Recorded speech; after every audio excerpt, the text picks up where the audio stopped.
Well, Sandy is gone. The risk of flooding certainly still far from over. In fact, it could be the end of this week before we see the full extent of Sandy's impact on the region.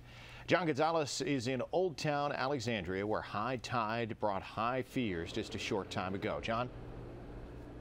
And it's not over yet, Steve. You know, county officials have been keeping a close eye on 3 different high tides. The one that occurred at 10 o'clock this morning, nothing happened there. Everything went well. Well, there's one at midnight, and then there's one at 10:40 in the morning tomorrow. That's the one that has not only county officials, but business owners and residents very concerned, which is why you can still see the sandbags here.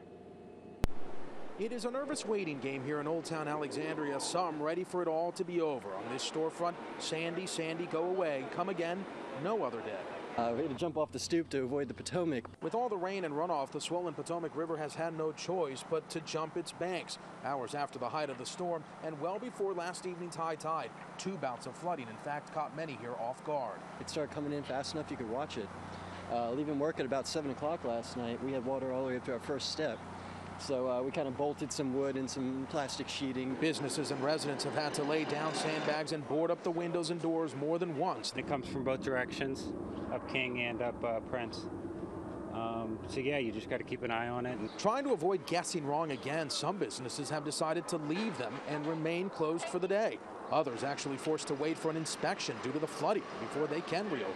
I remember once when we had, when high tide hit after a storm, we were in boats out here on the street, in canoes going up and down. So it really, I mean, it comes over the shore and it fills in. Jane Collins is refusing to put her guard down today, even though Sandy has come and gone.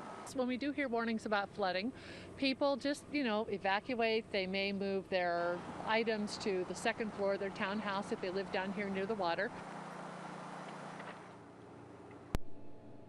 County officials say it's not unusual here in Old Town Alexandria to have big flooding days after a big storm, which is why that 10:40 in the a.m. high tide is being watched very carefully. As for the blue skies and the sun this afternoon, well, some residents tell us it's deceiving, perhaps a trick on this Halloween. Live in Old Town Alexandria, John Gonzalez, ABC 7 News.